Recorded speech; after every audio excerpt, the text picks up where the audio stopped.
Kelly Powers, the self-proclaimed Berean character, made comments in his video on how the Watchtower and I misrepresent other people in their material by misquoting them. But the reality is, with my short period of time communicating with him, he's proved he has trouble following arguments and he has difficulties with reason and logical skills. So I thought this was an opportunity to help and teach him how he, how he can avoid logical fallacies such as the ad hominem attack, the straw man argument, and the red herring fallacy, which we'll see in his video. This is exactly how he performs. Kelly, this is specifically to you. If you avoid all these fallacies with your misrepresentations and your arguments, you might be a little bit more persuasive and effective no matter how wrong your argument is. So let's look into his video. Let's see. I think he starts at 8 minutes, where he makes this false accusation about Jehovah's Witnesses. Verses, or the quotes before it and the quotes after it, completely obliviated everything he was saying. It was quite interesting. But go on to the video that, as we'll see in this video, he's completely wrong. Had the debate, and you can see the comment section. You can see it for yourself. There's a lot of stuff to be said. So anyway, but here's the point of that. Why do certain groups, particularly even Jehovah Witnesses online, that even be more specific, online Jehovah Witnesses. I've been doing apologetics online probably since the early 2000s. I used to get into a lot of what you call... Wow. And that long, and you still haven't mastered the art of debating skills? This is horrible. Message boards, forums, chat rooms, whatever like that. And so I've been having lots of discussions over the years, and now YouTube, I've been on it for just a couple of years.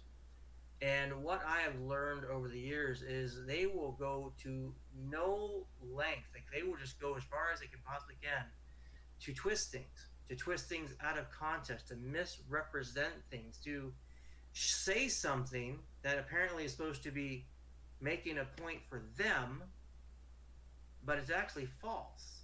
It's just downright false. And I've always been puzzled by that with online.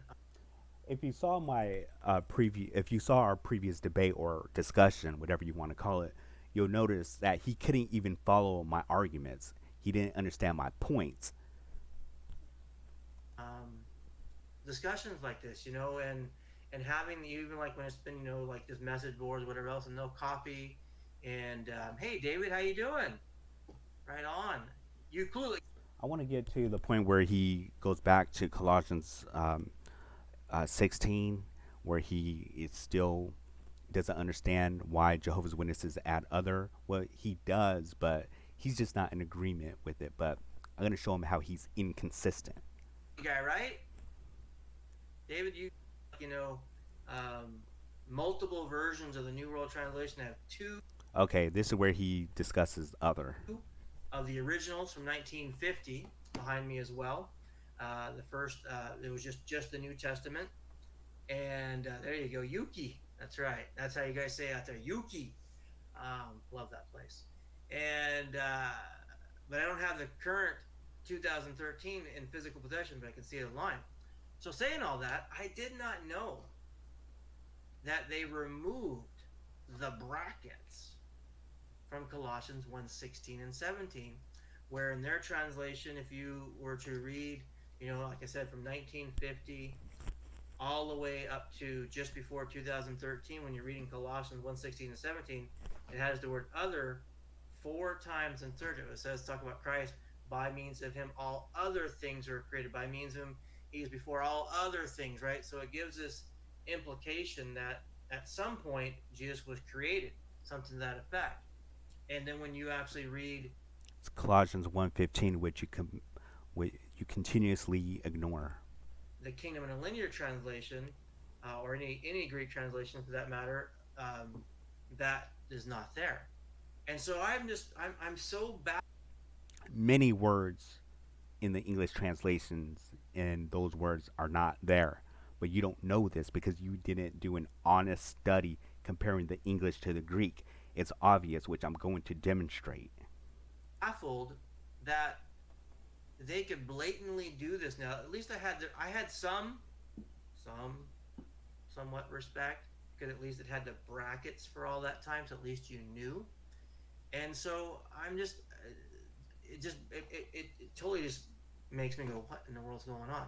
So here's going back to this guy named George. I had this discussion debate not too long ago. He apparently did a video response to me, which there's been people who've done different videos on YouTube about me, and this one takes the cake of the most. I wonder what your true thoughts were about it, Kelly. I really did. Wow, I can't even say it without it not being rude, and so I'm just gonna leave it there. Aww. But it was Aww. Aww. Did I hurt your feelings? Aww. Aww. Was it that bad, Kelly? Aww. just wow. So anyway, Let's get to there's it. this part in it Discuss where it. he's kind of wants to use a point to prove the word added or other added is okay, because the New American Standard that I like to use had the word himself. Oh, geez. See, this is my point. What I'm saying, he doesn't understand logic. He doesn't understand reasoning skills. That was not my point. My point of bringing up that point was because he told another Jehovah Witness that he had debated is that each time when the translators translate a word, they always put it in. They always italicize it or state that it was added. It has nothing to do with our debate. So Kelly, you're wrong on this point again. This is this is frightening. How can you be a self-proclaimed apologetic or a Berean and you can't get simple concept? That wasn't my point. Comparing other with what was described in the NASB. That was not the point. My point was you were wrong what you told that other Jehovah Witness. Jeez. Added in Colossians 1:18 that wasn't in Greek, in linear whatever, and it's not in the King James, not New King James, not in the NIV, it's not in other translations. It's only in the New American Standard, and I have no answer to that. I don't know why the word himself is there. Actually, Wow, wow, he's finally honest about something. Wow. Amazing. says he himself has preeminence over being the firstborn from the dead. So it says he himself, but another translation normally says he has, right?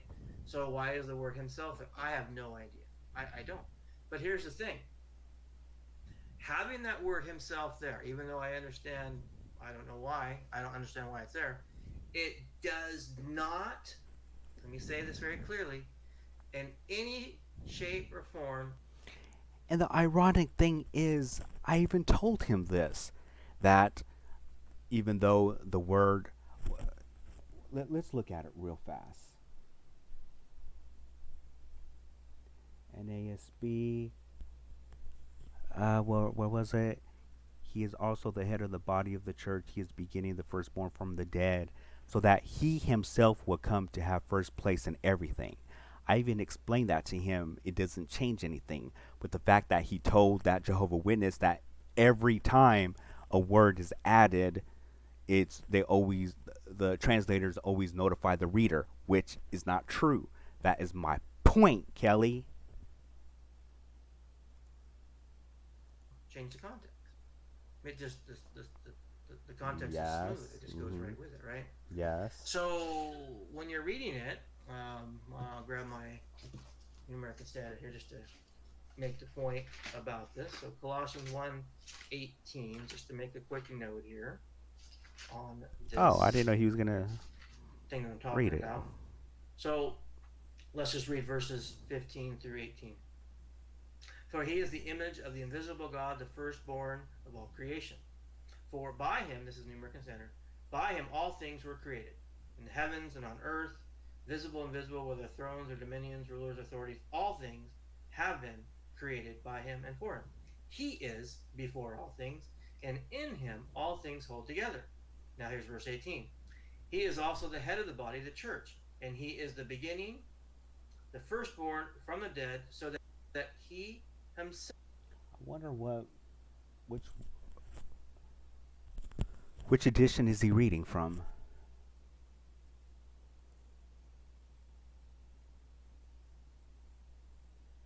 Oh yeah, he was reading the 1977 edition. Oh, okay. I'm sorry, Kelly. Continue on. Might come to have first place in everything. So that word here, so that he himself, so he really himself shouldn't be there apparently, might come to have first place in everything. So that doesn't change anything though. You can take the word himself out, or even though maybe it shouldn't be there, but it doesn't change anything whatsoever. But it doesn't go. It goes against your own standards that you said.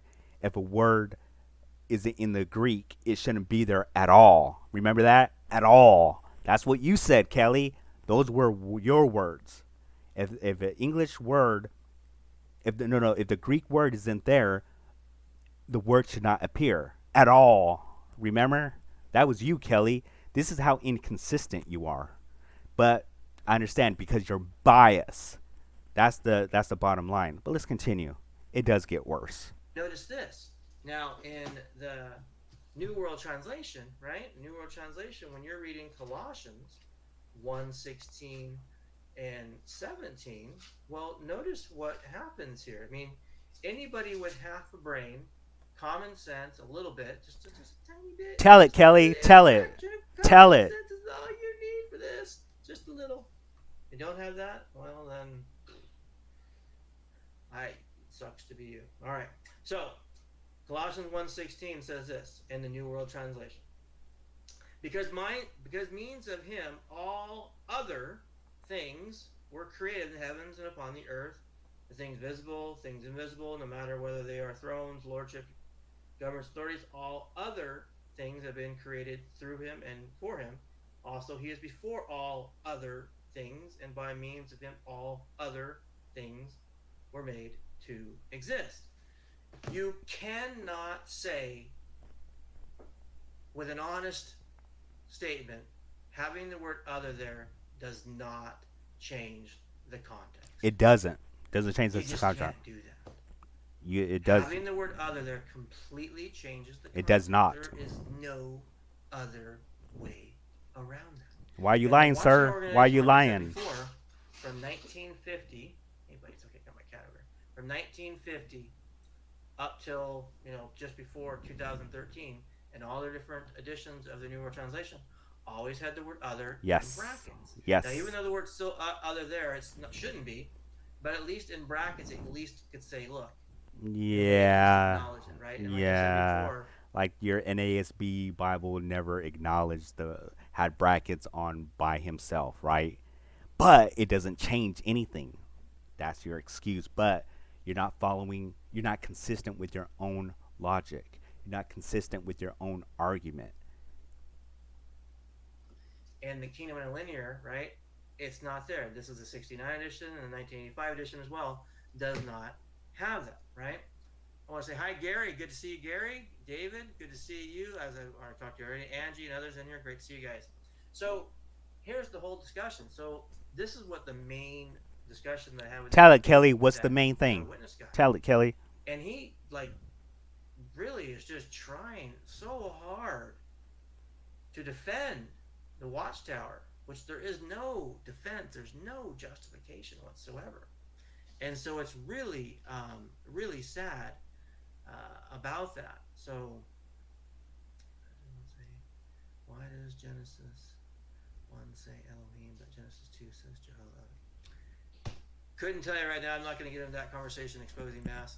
We're going to talk about the current conversation right now. Mm-hmm. So here's the thing, though. So when you're talking with Jehovah's Witnesses, it's fascinating to me what lengths these people will go through. Let me just show you. Let me just. Okay, before we continue, let me just make a few points here. Kelly, you have bigger issues here than the New World Translation. Well, for example, we can look at the NIV version, right? Let's read it. He is the image of the invisible God, the firstborn over all creation. The Greek word over there doesn't appear. Where is your complaint? Where is your video on that fact? Huh?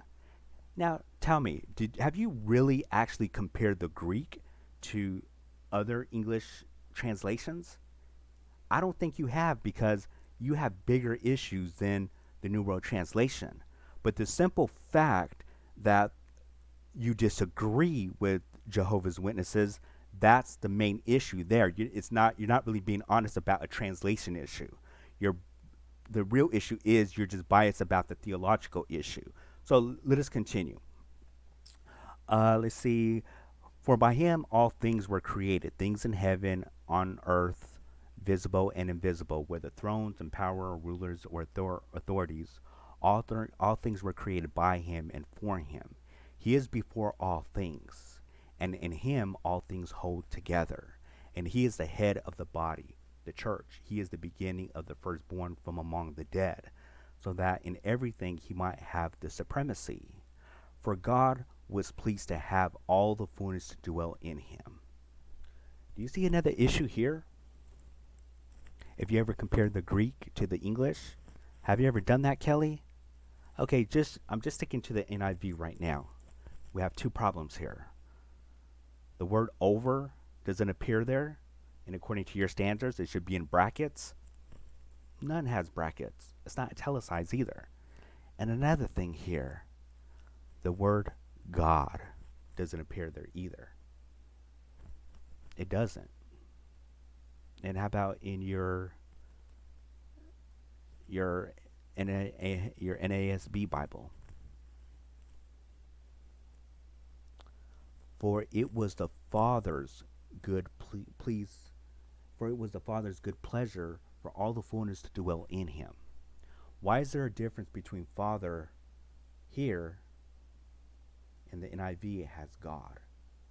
If you check most English Bibles, they have God, but it's not italicized. They don't have brackets. The word is not there. Granted, for one of Jehovah's Witnesses like myself, we understand that God and Father mean the same person. But with Trinitarians, they have issues here. For some of them to say, for God was pleased to have the fullness to dwell in him, is problematic for a Trinitarian. The reason for that, because God means Father, Son, and Holy Spirit. But here, when you read it from a Trinitarian perspective, for God was pleased to have the fullness to dwell in him, that's problematic, because that shows that it's being redundant, that the Son, being God, is within himself, which doesn't make sense. That's why translations like yours have Father, for it was the Father's good pleasure for all the fullness to dwell in him. This isn't a variation issue either. The two terms do not exist there. Pater and theos is not in that text, but we know this is referring to God the Father. Throughout the whole Gospels, the Father was pleased with the Son. But the point is, there's no brackets with most Bibles when it comes to God. Why aren't you out making videos about that? And to make things worse too, look how Darby translation has it. For in him all the fullness of the Godhead was pleased to dwell.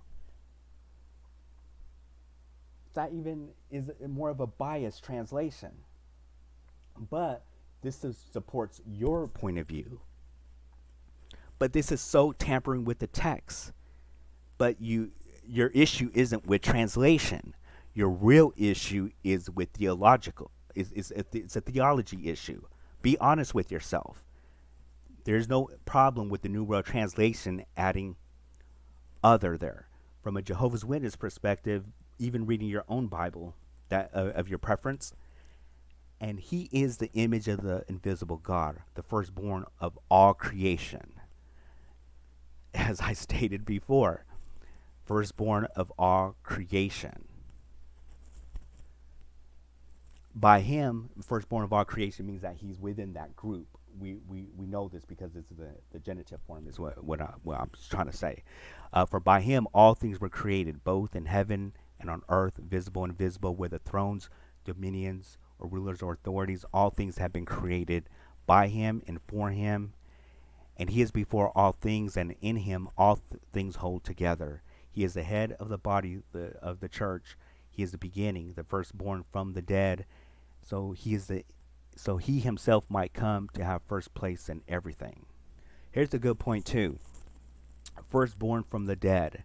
We know that this word here is being consistent, meaning the first of something.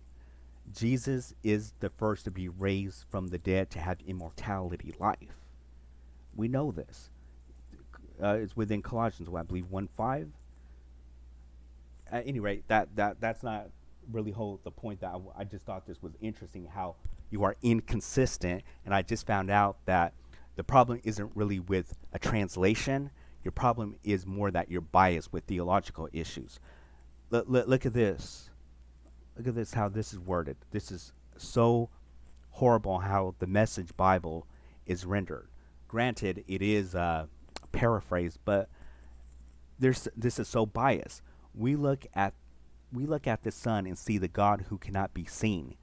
We look at his Son and see God's original purpose in everything created.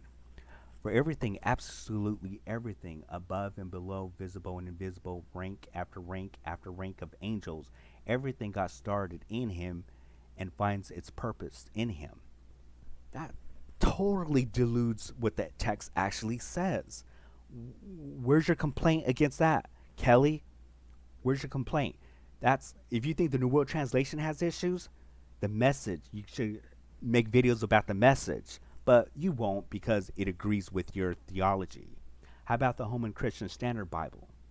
He is the image of the invisible God, the firstborn over all creation. Where's your video on this one, Kelly? Over is not in the Greek. And how about this? For God was pleased to have all the fullness to dwell in him. Ah, look at here. We have brackets. The brackets text have been added for clarity. But where's the brackets for God? It doesn't appear in the Greek. Theos isn't there. Pater isn't there. But you're not going to make any videos here because it fits within your theology. That's the real issue. Be honest with yourself. The New World Translation adding other is no problem. It follows within Colossians 1:15. And you have no answer when I ask you, can you show me anywhere where firstborn is in the genitive, in the genitive form that means preeminence? You failed. You cannot do it. You failed. But that's beating a dead horse. Now let's continue on with this accusation that you made that we misrepresent things, which I love this, your point that you're bringing up, because we'll get to it. Find this over here real quick. Let me just do share screen. What are you on? I guess sure, why not? Let's do this here and that there, and let's go over here. And we're gonna do this. All right, and let's see how this looks over here. So you guys are looking at that alrighty. Okay, so this is obviously. So this is what he's looking at right here. Let's see if we could follow along, which the screen will look a little better. Carry on, Kelly. Obviously, the video that took place, this is just under my current stats or whatever, comments. And so, obviously, debunking Berean perspective projects, that is the George guy. He's got his whole new channel. Yahoo! Way to go. So original. So he was basically trying to make a comment where is his comment at here that he responded to me? And let's just find what he said so you can see the full context here. Where did you go? Where did you go? Where did you go? He actually doesn't give us the full context. That's my response. Let me find first his response to me. Oh, here it is. Okay. So I was asking him on this book that he was citing in the so-called debate that I never addressed because he claimed that I didn't want to address it. But Which he didn't. The whole point that he was bringing up something was a complete diversion. So let me just point out to you what he wanted to say because he. Oh, before we continue, you said this was a diversion. So apparently, Kelly doesn't know what the word divert means. So let me help you out to show you how you incorrectly use this word. Okay, hold on. Let us help. Red herring, when a person raises an irrelevant side issue to divert attention from the real issue. Down with taxes! Down with taxes! Down with taxes! You think of the children. Are these morons getting dumber or just louder? Dumber, sir. They won't give up the bear patrol, but they won't pay taxes for it either. Ducking this issue calls for real leadership. People, your taxes are high because of illegal immigrants. That's right, illegal immigrants. We need to get rid of them. Immigrants. I knew it was them. Even when it was the bears, I knew it was them. Oh, won't somebody please think of the children? In 1 week, the town will vote on a special referendum whether or not to deport all illegal immigrants from Springfield. It shall be known as Proposition 24. In this clip, Mayor Quimby distracts the voters from the issue of higher taxes. By bringing up the issue of illegal immigrants, the mayor diverts the attention of the citizens away from the taxes. Although the mayor asserts a connection between the two issues, the citizens soon forget about the tax issue completely and focus on the issue of illegal immigrants. By using a distraction to divert attention from the real issue, Mayor Quimby uses a red herring. Thank you. Okay. Now that we have a proper understanding what divert means, let's see who really diverted from the argument. You or me? Carry on, Kelly. They're trying to say the word first created, words first created did not exist in the Greek during the first century. And I thought to myself, well, the word created existed, the word first created. So obviously it's not that complicated. And even the Greek Septuagint had these kind of words. So Kelly. Why would you use that argument? Why? In linguistics, this is called an affix, similar to a compound word, where we have a prefix. In this case, we're discussing protothekesis, right? So proto, first, and the suffix getiste, created. When they're combined, it makes that word protothekiste. And all the Greek philosophers in the Greek literature that we have, from Plato, Socrates, Homer, Pythagoras, Xenophon, and the sophists, we have a mass of Greek literature, and not one of them used the term. And in your video with the other Jehovah's Witness, you said that the word was regularly used. If that is the case, why can't we find it anywhere in the Greek literature? And it first points out to Clement of Alexandria. Why? That's a point you have never addressed, which makes my point solid. And the more you talk, it makes your point and logic even weaker and weaker. Let me give you an example on what you just said, using our own English language, okay? So there were words in Old English, but they were never compounded together in our modern day. For example, baby and sit. Not babysit, right? Soft and wear, but not software.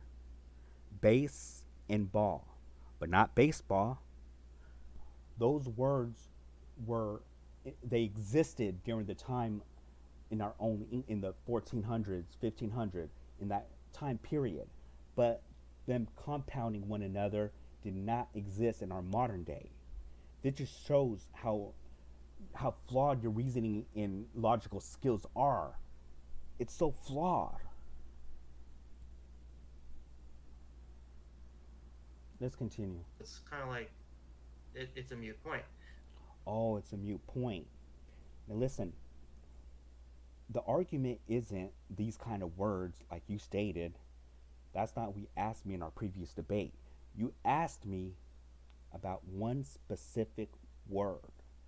In fact, let's review that specific word. Let's go back to that debate really quick.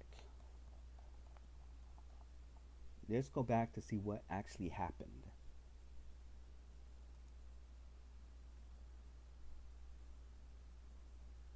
All other things were created. Let's stop for a second. Stop 1 second. So you just said he's first to be created? Is that what you just said? Yes. Yes. What's in Greek the first the words first to be created? Do you know what the words literally are? PHOTIUS. Ah, actually you're smarter than I thought you were. So why would Paul not use that word when it literally means first to be created? Do you have a thought? Mm-hmm. Yeah. Why didn't he use that word?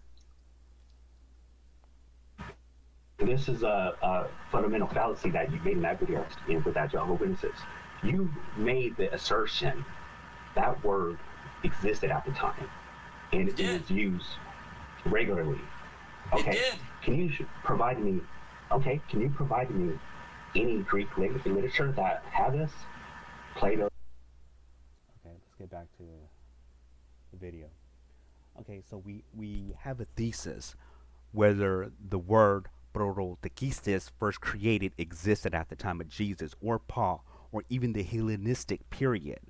That's the argument I'm supposed to be presenting, not what John Patrick or Clement believed. It's irrelevant to my point.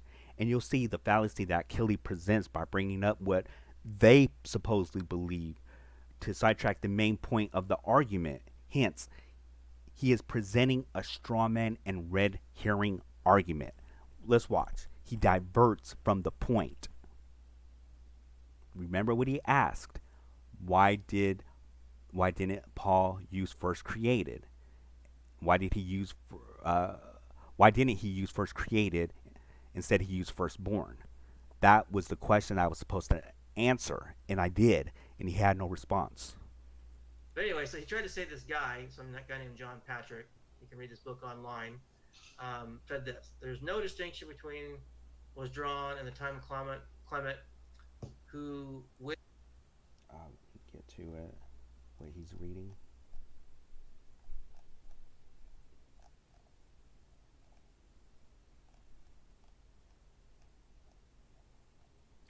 You know what?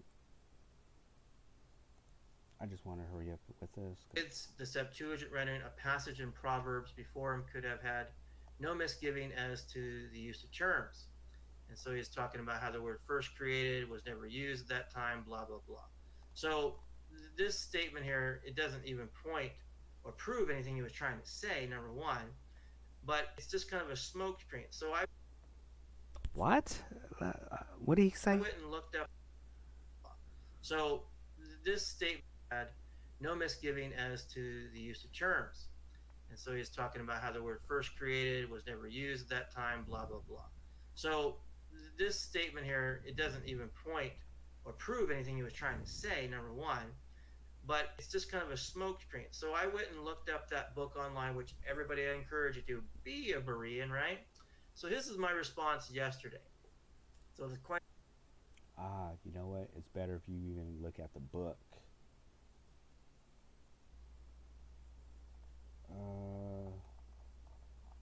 This is where he's reading from. Right here. This is where he got his information from. So hilarious. So in this book, Clement of Alexandria by John Patrick, I went and found it online. Here it is. Google. Right here. Pages 99 to 100 says the following. Let's just check this out here. Let's just kind of just humor me for a second here for you as you're here. Then we'll get on to more discussion. Who then is the Son of God? What is the teaching of Clement as to the pre-incarnate Word? Wait, where are you at, Kelly? You said page 99 through 100. C 999. Clement. Ah, yeah, here he is. Come on, we want to read it with you, Kelly.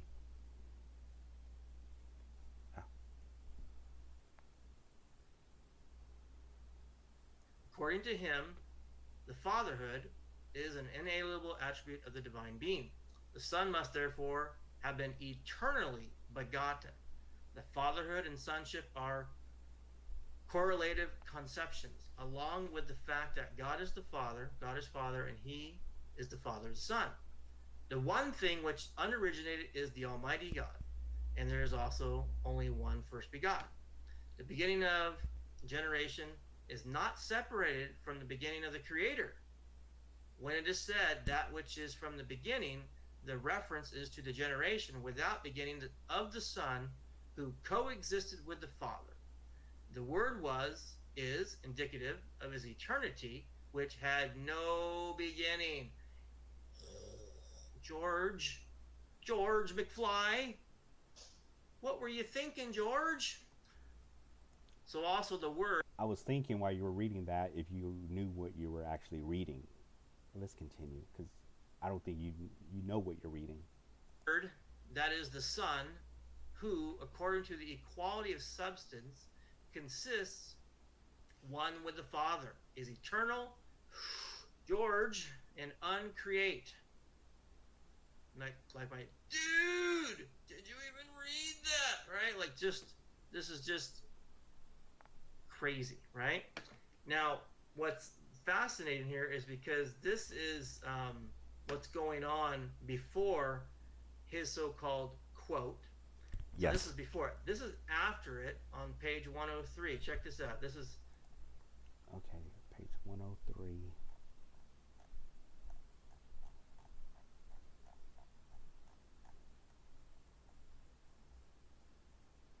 or actually on page 103. Check this out here.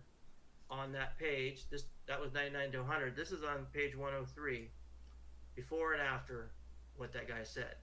Clement repeatedly identifies the Word with the wisdom of God, and yet he refers to wisdom as the first created of God. While in one passage, he attaches the epithet first created, and another first begotten to the Word. But this seems to be rather a question of language than a question of doctrine. That's a really important point. So for Clement at that time, apparently saying first begotten and first created, in his perspective of doctrine, they didn't have a difference of theology. That's basically what's going down there. And remember, he said it before, had the equality of substance, Tell it, Kelly. eternal with the Tell Father, and uncreated. Tell it, Kelly. That's a McFly for you. Yes. Yes, George McFly. Okay, so what we did here first, no, actually, just after the quote, it says, we find, and this is just after the quote, we find nothing in Clement, says Donner, about the subordination or creation of the Son. So, what does all that mean, guys? What this means is you just committed a straw man and an ad hominem fallacy, all at the same time. So let's define this first, because we know you need to understand. We need to define words for you, Kelly, since you just demonstrated that you can't follow an argument, because everything you read, as you said earlier, is a moot point, as I was demonstrating. But let's first define words for you.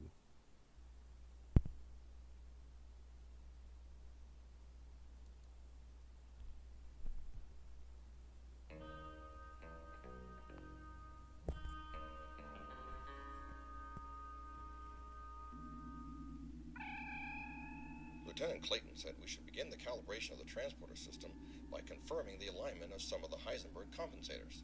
That won't work. If we realign all the Heisenberg compensators, we won't finish the calibration during our shift. With all due respect to Lieutenant Clayton, we'll have to do it a different way, because his idea is all wrong. Is that right? Is that what Clayton meant? Realign all the compensators. That would take all day. Lieutenant Clayton is wrong then. The whole cal shouldn't take but 3 hours. Excuse me, gentlemen. I couldn't help overhearing. Yes, sir? The argument you are employing, Mr. Kyle, is not logical. In fact, it exhibits the straw man fallacy. In other words, misrepresenting the opposing argument. The argument seems to make sense. That may be so, but the form of the argument is invalid. Arguments employing this fallacy attack a position via a misrepresentation of the opponent's viewpoint. The straw man argument restates and often oversimplifies an opponent's position, and then attacks that hollow argument. Lieutenant Kyle, you stated that Lieutenant Clayton was wrong because he suggested realigning all of the Heisenberg compensators. In fact, Mr. Clayton's contention was that the alignment of some of the compensators should be checked. Some of them checked, not all of them realigned. The straw man argument is also a fallacy of relevance, since it fails to address the actual proposition in question.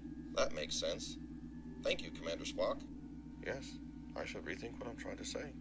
That would be best. Even if an argument seems to make sense, it cannot be valid unless the form is valid, and that it does not exhibit one of the logical fallacies, such as the straw man argument, or misrepresenting the opposing argument. It's only logical. Thank you, sir. Now, can you please help Mr. Kelly on a straw man fallacy? I'm sorry, ad hominem.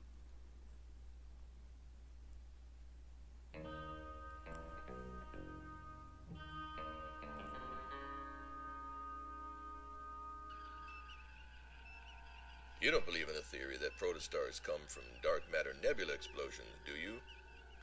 I believe there's evidence that supports. I heard that all the top Klingon cosmologists believe in that theory.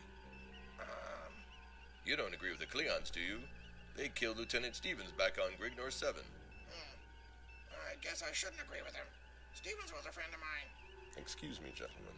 I couldn't help overhearing. Yes, sir? The argument you are employing, helmsman, is not logical.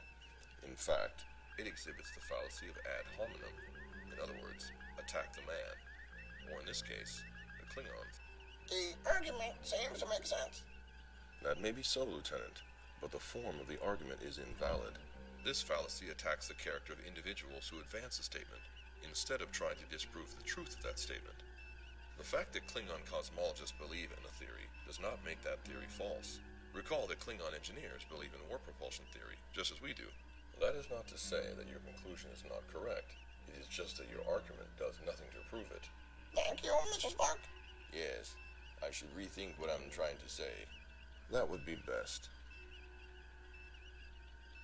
Even if an argument seems to make sense, it cannot be valid unless the form is valid, and that it does not exhibit one of the logical fallacies, such as ad hominem, or attacking the person advocating a particular idea. It's only logical. Thank you, Dr. Spa. Okay, Mr. Kelly, did you get those points? Okay, so everything that you had just read was irrelevant to my point, bringing up what John Patrick or Clement at Alexandria believes. Remember, the question you asked in the debate, and I quote you, referring to Colossians 1:15, you asked, why would Paul not use the word first created, that's what you're referring to, when it literally means first to be created? Why didn't he use that word? Remember, that's what you asked.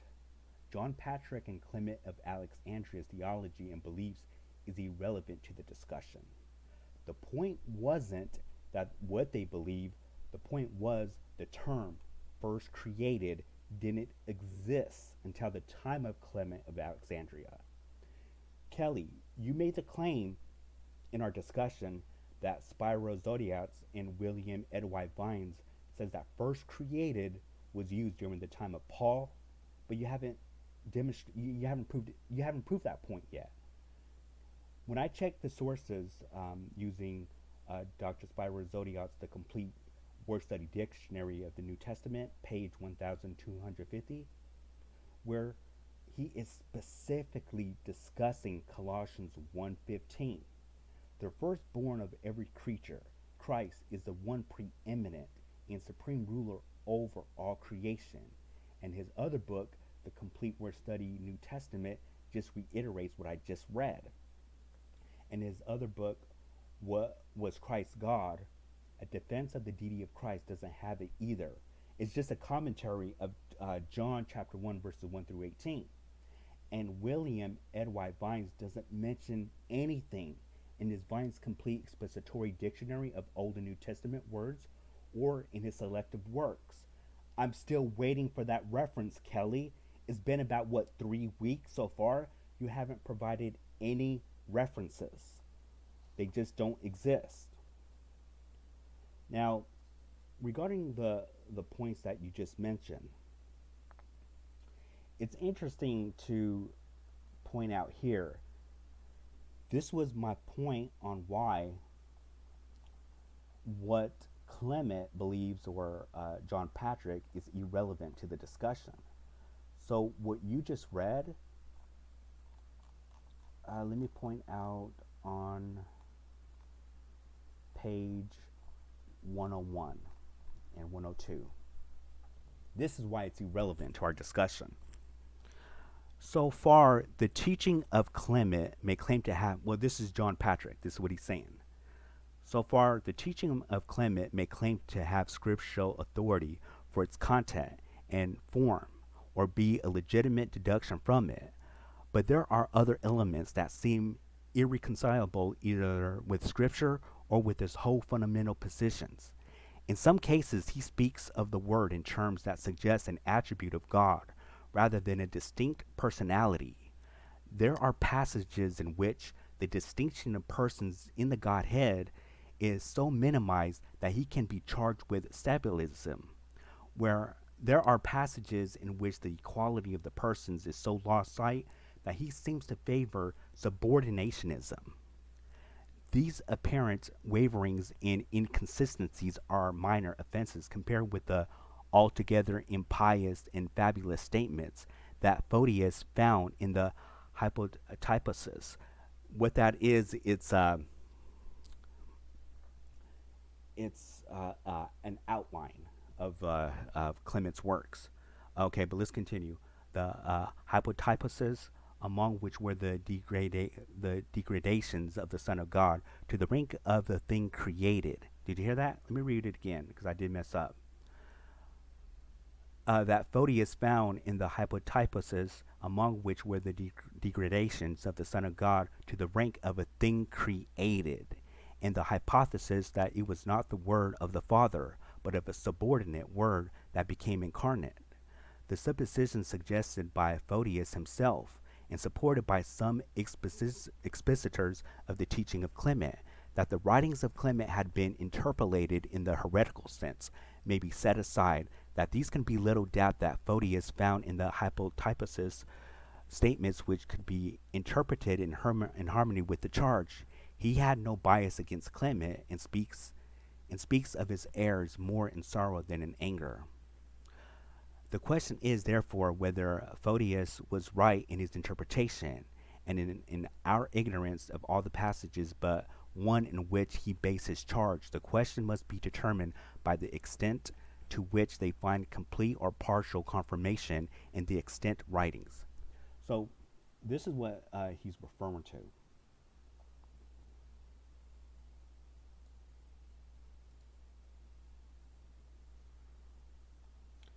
Clement of Alexandria. This is the outlines that I was just referring to.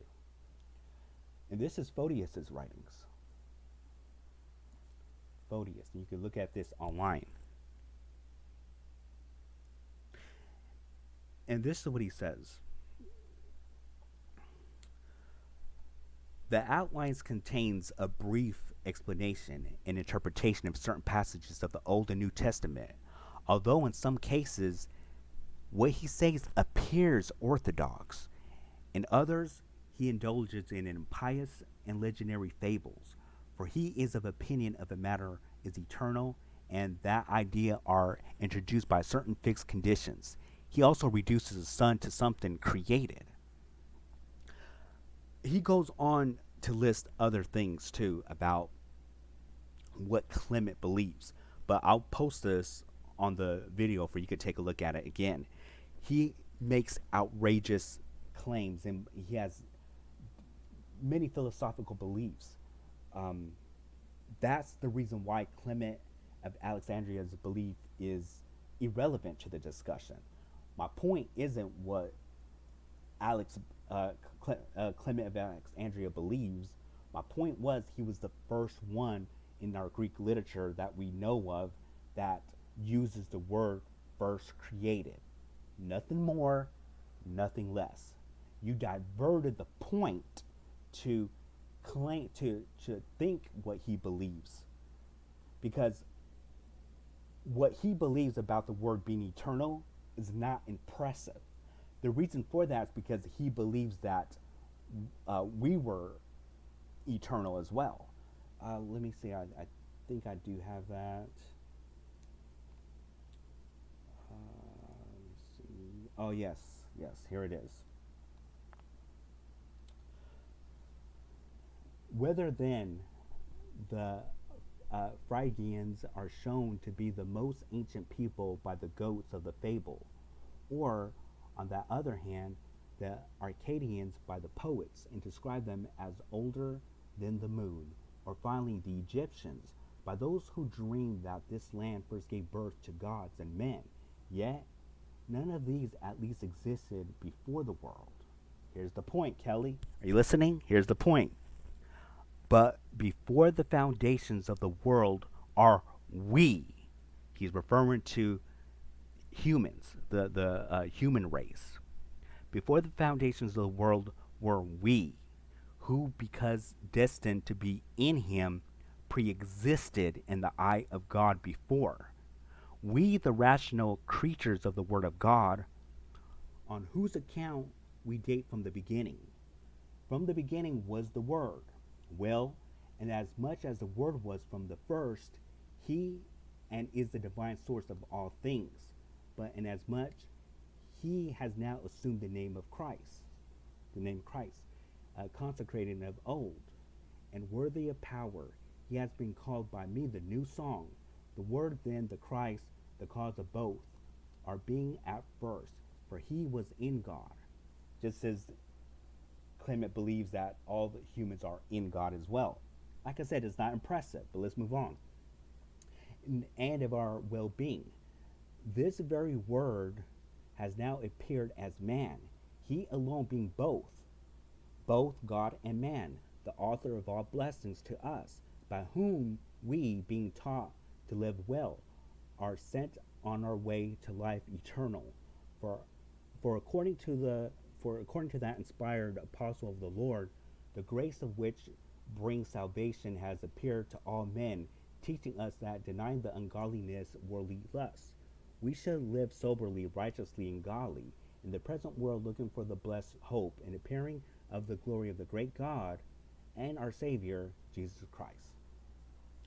So this is showing that Clement, believing the Word is eternal and pre-existed before the foundation of the world, he believed that the human race was also before the foundation of the world. Like I said, it's not impressive at all. But another point here too, where Jerome made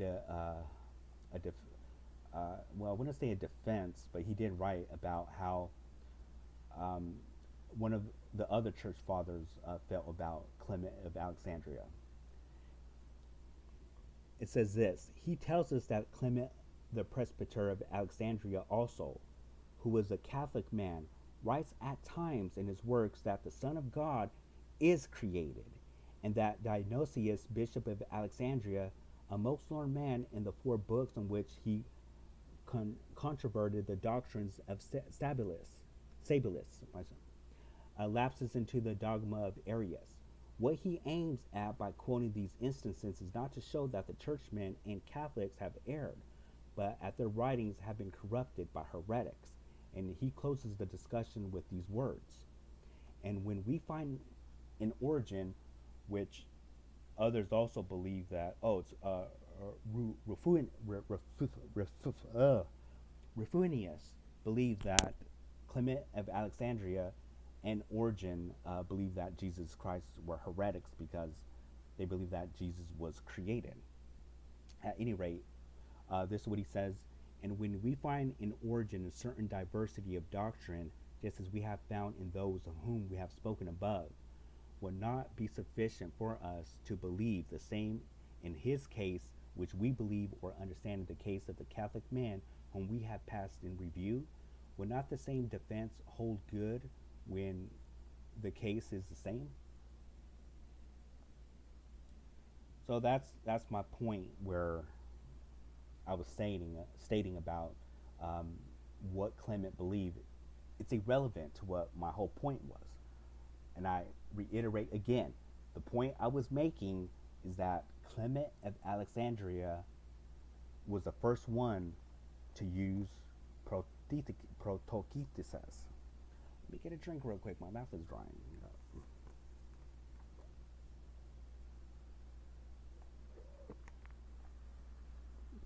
Okay, so that's all my point was. I don't care about his doctrine. I don't care what his belief is. My whole point is, you asked me a question. Why didn't Paul use first created? Okay. Now, if we check the sources here, because apparently you believe what this guy was saying, which is amazing, about first created was used in the Greek Septuagint. Let's see, I wanted to go over the comments here, but I think I'm going further than I wanted to. But this is what this guy was saying, which you were believing. And you could go to Kelly's comments, and you could read this on your own. But where is it?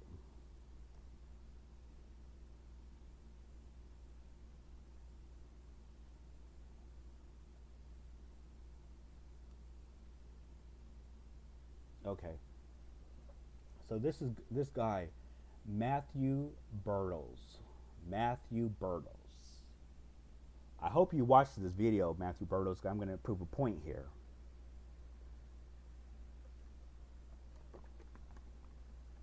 And this is what you stated. This is really specifically for you. But this is for you too, Kelly, because apparently you believe what he's saying. This is what he says. In no way is he saying that this word did not exist, but that there was no difference in Clement's time between the two terms. Clement used a term that was in the Septuagint. You are obfuscating by saying this term did not exist.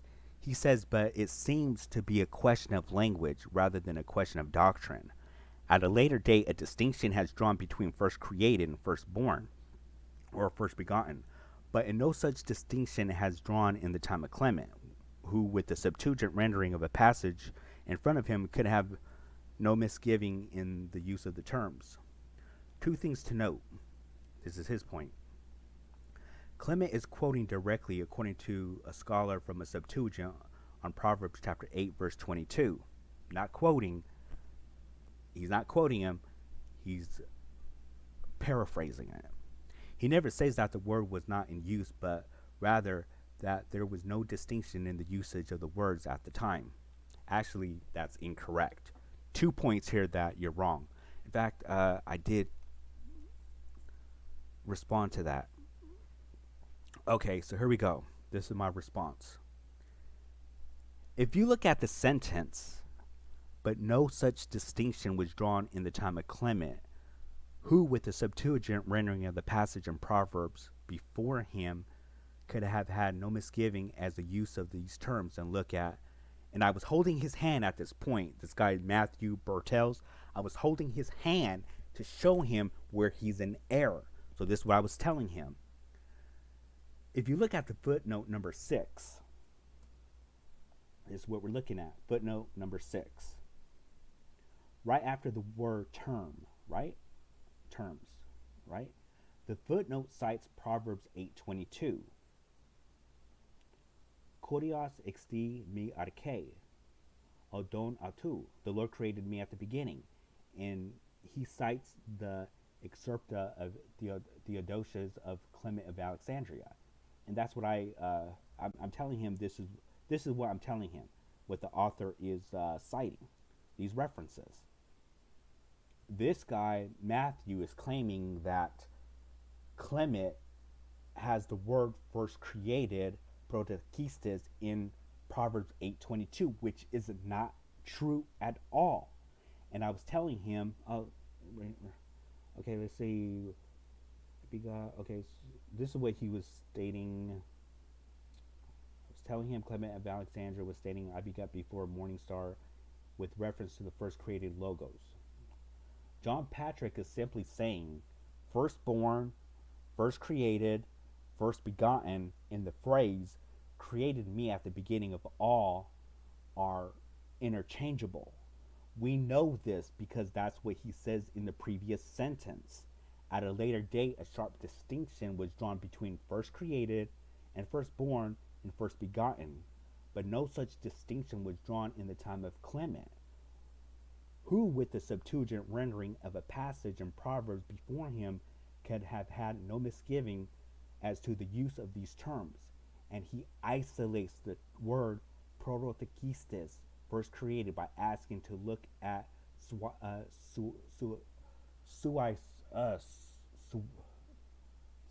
Suicer's thesaurus. Sorry, that's Swedish, I think. Suicer's, because the guy's from Sweden. Suicer's. Okay, so it says see Suicer's thesaurus, and that's what I exactly did.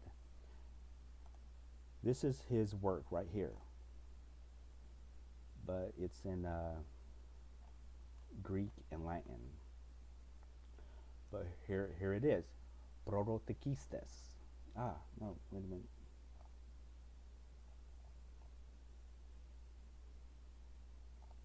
That's not it.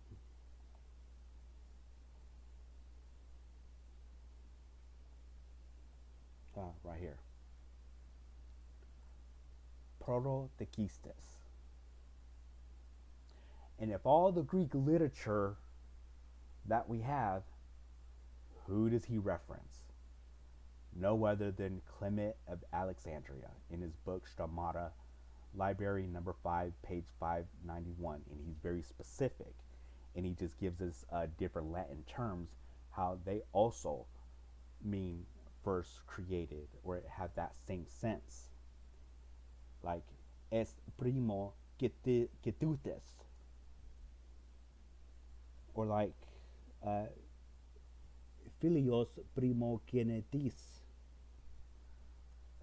The point he's making here is that he isolates the term protokistes from biblical literature because it did not exist. That's the point that the author is making. That's why he tells us to look at this other source. See Schweizer's thesaurus on protokistes. It does not exist in the Bible, but according to this guy Matthew Bertels, he's telling us that it does. Listen, look what he says. This is comical. Actually, it's sad. That is not what he said. You, sir, are misrepresenting what was written. I will allow you to have the final word.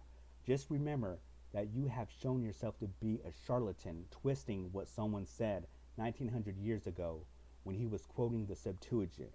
Just because one copy, look at this, just because one copy we have online does not have the wording he used, does not mean that he ran with something that he says he is quoting.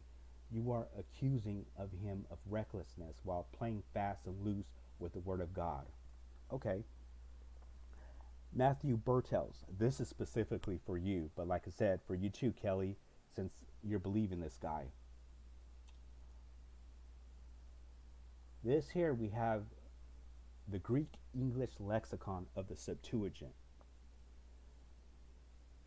Why isn't it that we could find this word protokistes in the Greek lexicon? This is specifically designated for the Septuagint. So let's locate it. Let's see.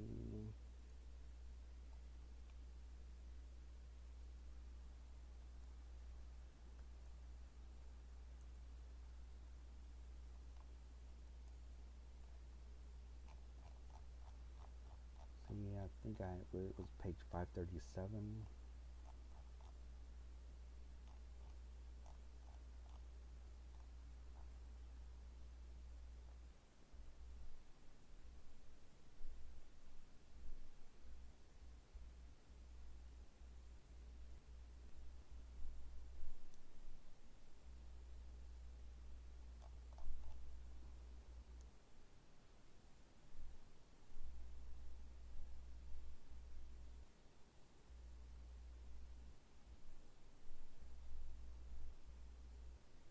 Okay, so here we go. Look here, it's not there. Why isn't it there?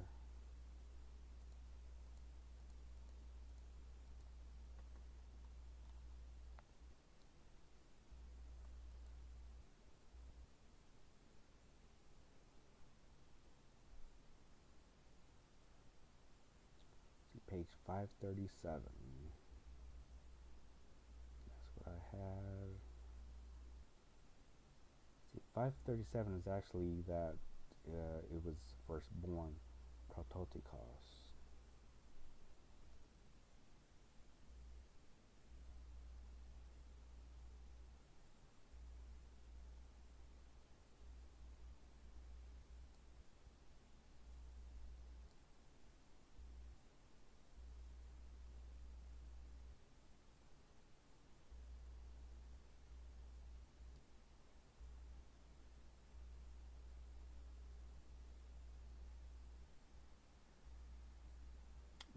Let's see.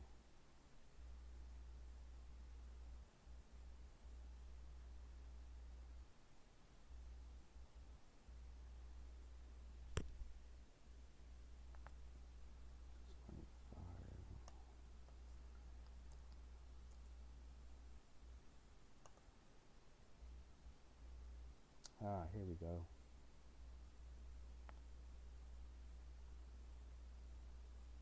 See, 645. We have prototokos, firstborn, but we don't have. See, firstborn, eos, defined as protogenes, dianoigen, pasan, mitran, born first, opening every womb, but it's not here. We can't find first created.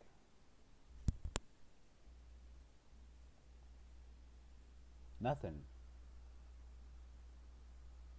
We can also look at the concordance of the Septuagint.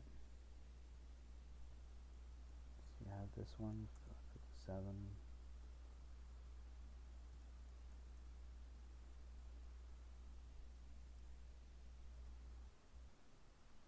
See, nothing here we could find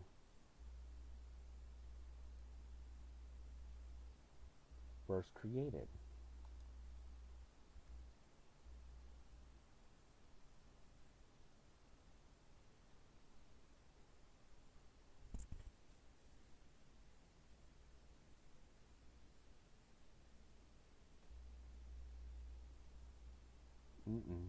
Nothing.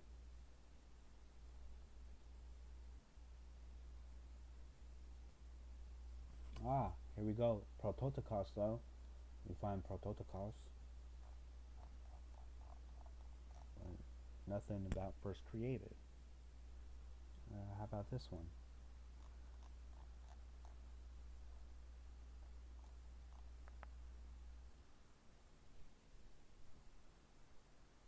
A handy Mighty Concordance of the Septuagint.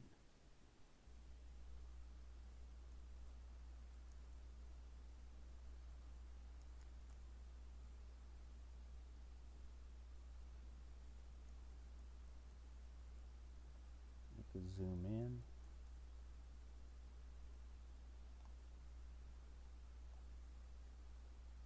Nothing.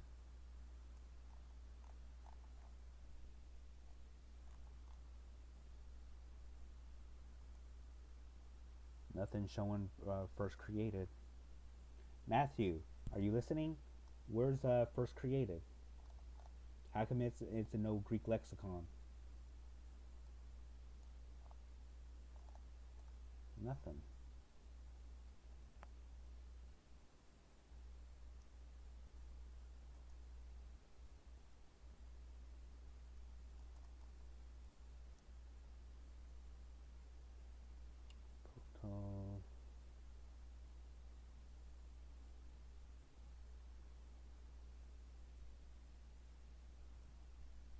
Oh, we can't find it.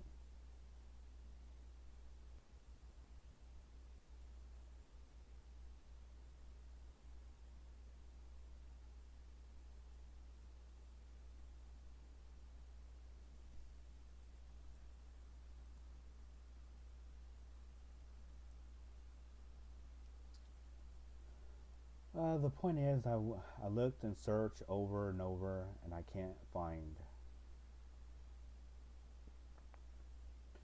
The point is, I searched lexicon after lexicon, and I couldn't find anything. So, we have this guy stating this, that this is what he said. He's thinking, this guy Matthew is thinking that first created is in the Septuagint, which is not. Here's the Septuagint.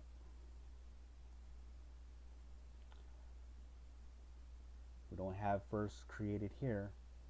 Korios estin mirarkein hodon atu ais arga atu. Nothing there. There's nothing there. Same thing here.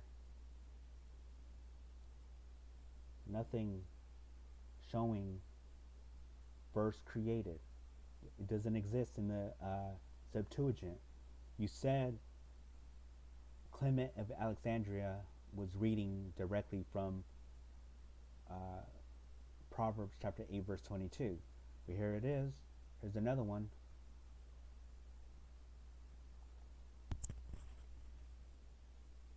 This translation is from Henry Barclay Sweet. Nothing.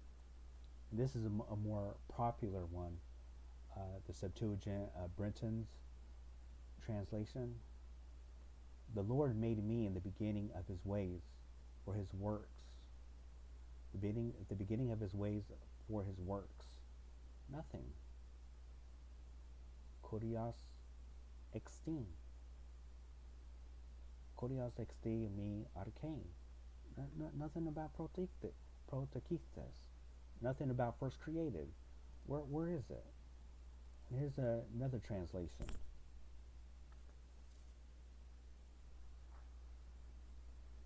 The Lord created me at the beginning of his way, for the sake of his works. Where do we see it?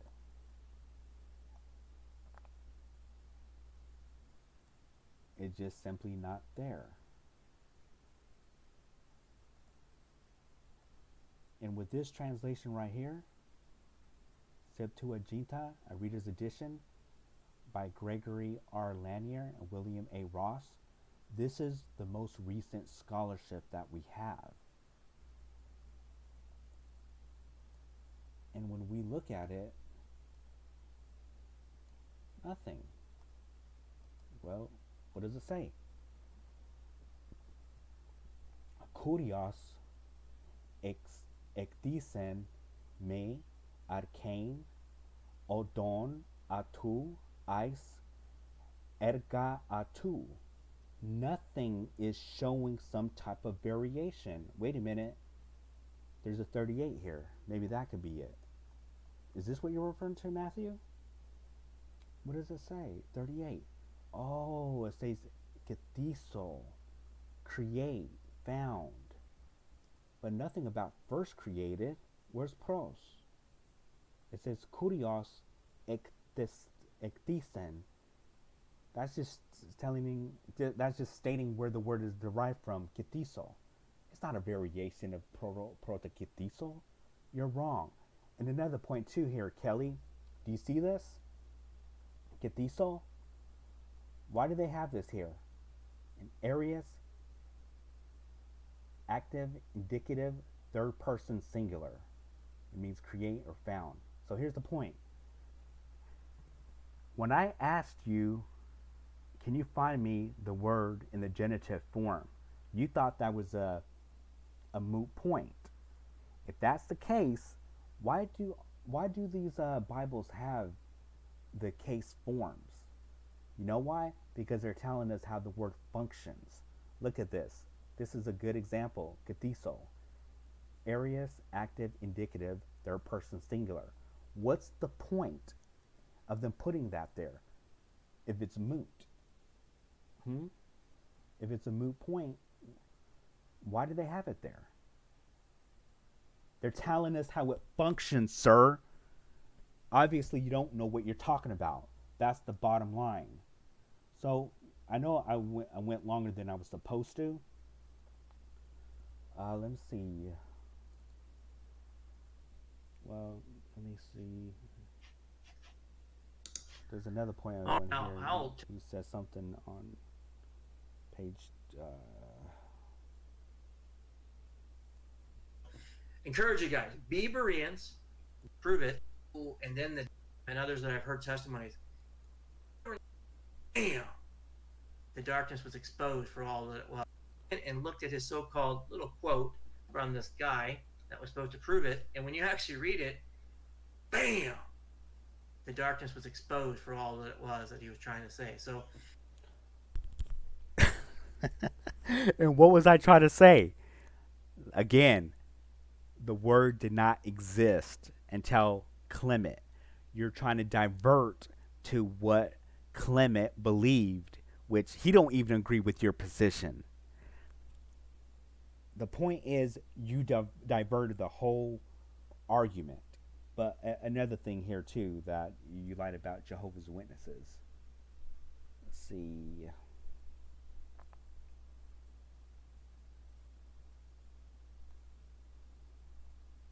Fools people, and yet they knock on the doors, they answer.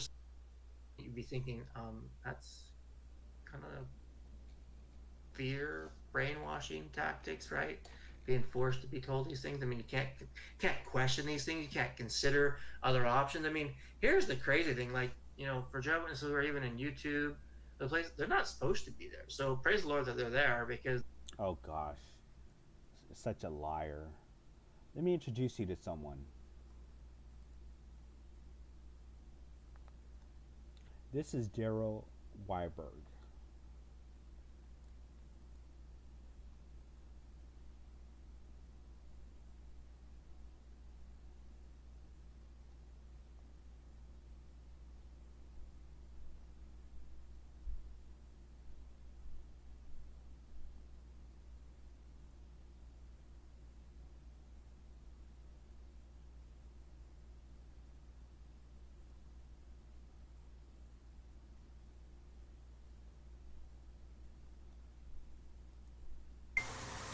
Hello, my name's Daryl Weiberg, and I am a Jehovah's Witness in good standing.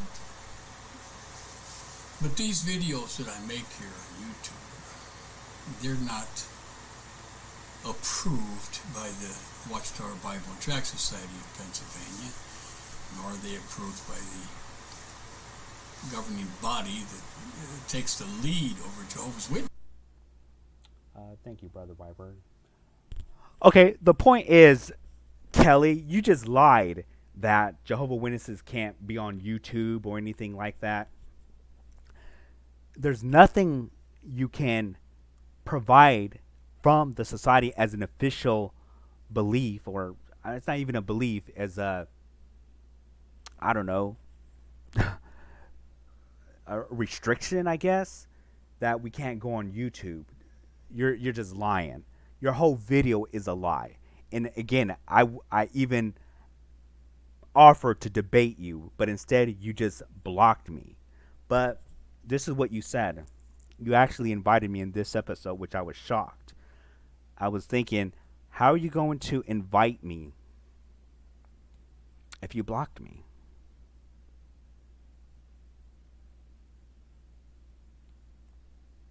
And then other dates, 1925, 1941, 1975, and other dates. 1940. I think it's ours. I have a question. Jehovah Witnesses. Any JWs out there? In the skies?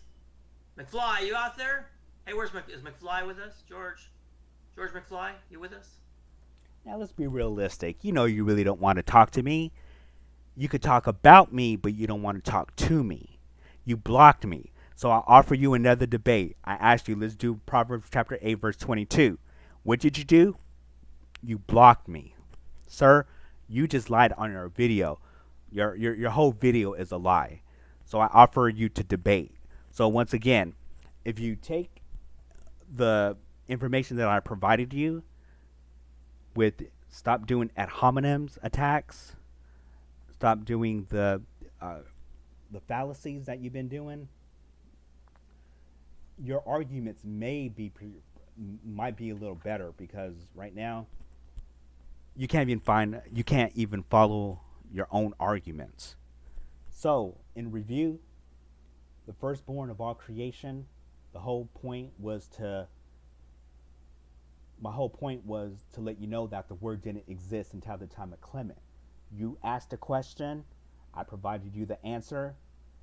You diverted by trying to explain what Clement of Alexandria believed, which is irrelevant to the point. I wouldn't even care if he sided with you. It doesn't help the discussion. It doesn't help your point. My point is it wasn't in use until he wrote it in his writings. That's all. I was answering your question. That's the reason why Paul didn't use it. Jesus is the first to be born of all creation. As we've seen, the grammar does matter. The grammar doesn't divert from the point of the passage. Otherwise, that would be irrelevant for the scholars to put that in the footnotes, right?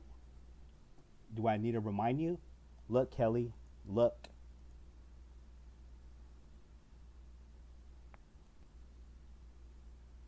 You see that? You see that?